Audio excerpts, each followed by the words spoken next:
Whenever you are ready, Jordan, you can begin. Who here has had a doctor tell them they need a scan? Or ever wondered, why am I doing this? How does it work?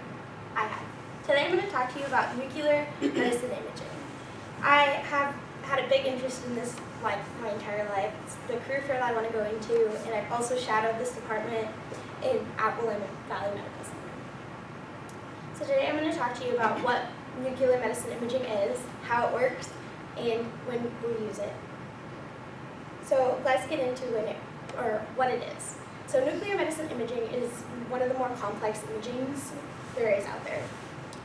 According to an article titled An Overview of Nuclear Medicine Imaging, Procedures in Nursing Standards 2014 Plus, published in 2015, found online, written by Peter Hogg and Richard Glosson, states that nuclear medicine imaging is described as a branch of medicine that uses nuclear radiation.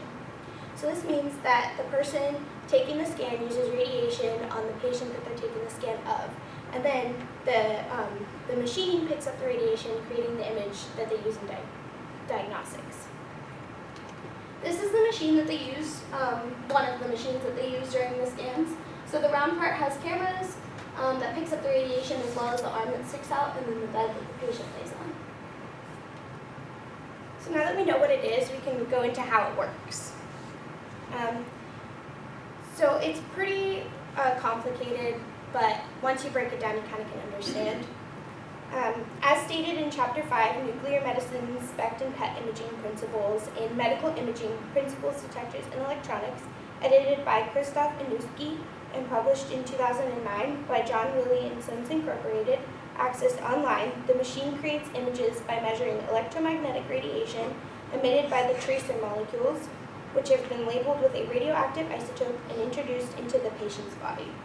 So the person that is going to be taking the scan injects a radioactive material into a person, and then they wait a little bit for it to circulate around in the body, and then they put them through the machine. The person, the technician taking it, lays the person in the perfect position that they're wanting to capture, and then they run it through the machine, and the machine picks up the radiation the person is giving off and creates an image that the doctors can then look at and diagnose. This is an image, one of the many different types of images that can be used in diagnosis. So the darker parts of the images are where the radiation is being more concentrated inside of the body. So they can use this to map out where the person is having an issue, or see where they're not having an issue to better understand the treatment. So now that we know how it works, we're going to go into when we'll use it. So they can use it for many different things. According to a news article titled Global Positron Emission Tomography Market 2014 to 2020, published by PR Web Newswire on August 10, 2014, and accessed online, these types of scans are mostly used by oncologists in order to diagnose various types of cancer, neurologists in order to diagnose neurological disorders, and cardiologists in order to diagnose cardiovascular diseases. So as you can see, you can use it for many different things. Most commonly they use it in cancer patients because cancer can spread throughout the body, and sometimes you can't see it on the outside. This is an image of some brain scans. So we compared the normal brain scan to somebody who has a disorder or some other thing that they're causing on their body. So as you can see, the brain activity is definitely lower for somebody who has a disorder or has something going on than somebody with normal things. As well as this one, this is a different type of image. It's more of like a full body image. This one's, as you can see, the red blotches are where it's more concentrated with the radiation. So this person probably has some sort of cancer or masses in those areas, so the doctors can see where they can better set up a treatment plan.